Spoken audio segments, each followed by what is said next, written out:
Assalamualaikum warahmatullahi wabarakatuh. Perkenalkan, nama saya Siva Fauzia dari kelas 10 TKP 5. Saya ingin mempresentasikan tentang pengertian sistem penyimpanan. Pengertian sistem penyimpanan, surat-surat yang kita dapat tersebut kemudian disimpan karena sewaktu-waktu masih diperlukan.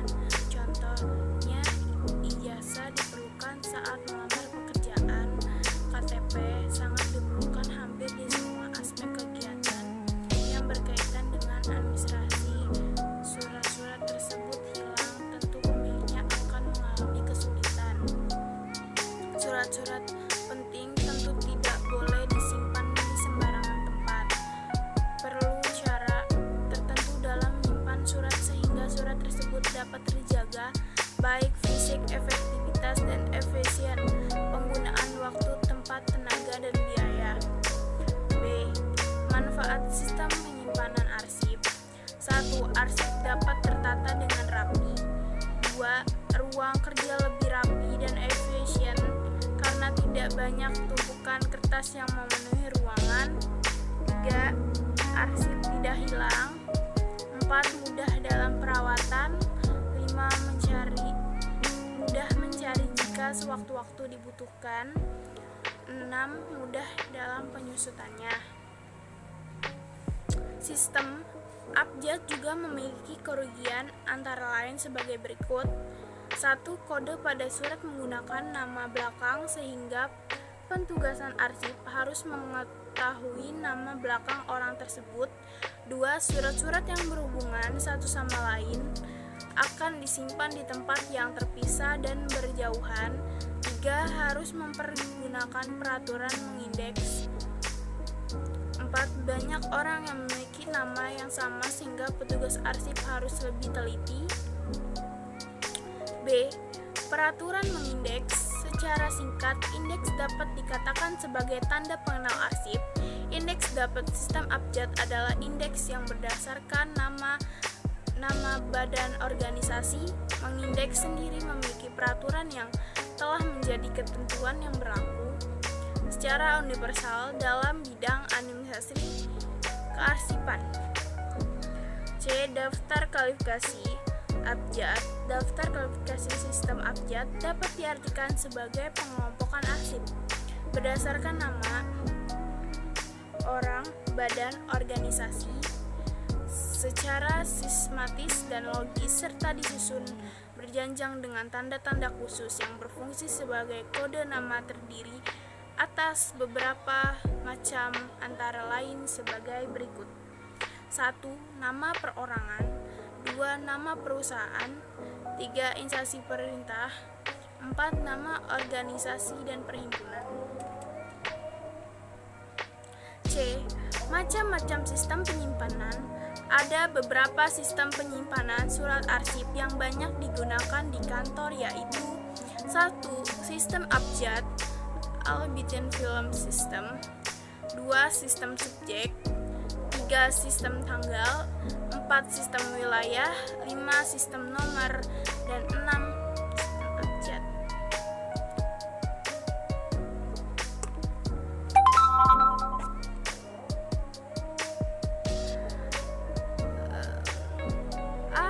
Pengertian dan sistem abjad. Sistem abjad adalah sistem penyimpanan dan penemuan kembali arsip yang disusun berdasarkan pengelompokan nama orang, badan, organisasi. Keuntungan dari pemakaian sistem abjad: 1. Dokumen yang berasal dari suatu nama yang sama akan berkelompok menjadi satu. Surat masuk dan surat keluar disimpan bersebelahan dalam satu map. 3. Mudah dikerjakan dan cepat ditemukan. 4. Mudah diterapkan.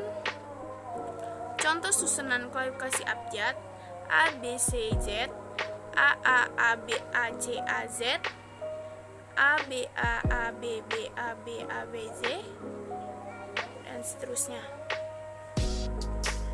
D. Jenis-jenis peralatan dan perlengkapan dalam sistem abjad. Peralatan dan perlengkapan tersebut antara lain sebagai berikut. 1. Filing cabinet. si filing kabinet dapat menampung hingga 3.500 atau 4.000 lembar surat. Laci tersebut dapat diberi kode A sampai Z. Jika arsip dalam jumlah yang banyak, satu laci dapat digunakan hanya untuk satu kode huruf. Jadi dibutuhkan sebanyak 26 laci. 2. Guide. Guide adalah pembatasan antara kelompok arsip yang satu sama lain. Sebanyak 26 guide juga harus disediakan diberi kode A dan Z. 3. Hanger folder. Untuk menyimpan surat dalam filing kabinet, surat terlebih dahulu harus dimasukkan ke dalam hang folder. Hanging folder ditempatkan di belakang guide. Contohnya, jika ditempatkan di belakang guide A, hang folder diberi kode A, B, AC, dan seterusnya. 4. Alat sortir. Produser penyimpanan arsip dalam abjad memberikan surat atau berkas.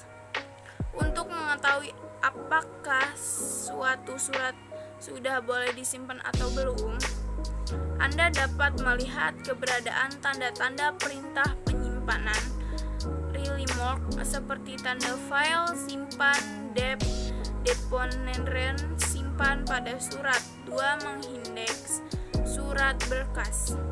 Jika ada surat masuk, hal yang diindeks adalah nama pengirim surat tersebut.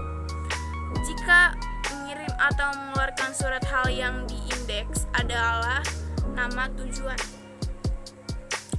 Andini adalah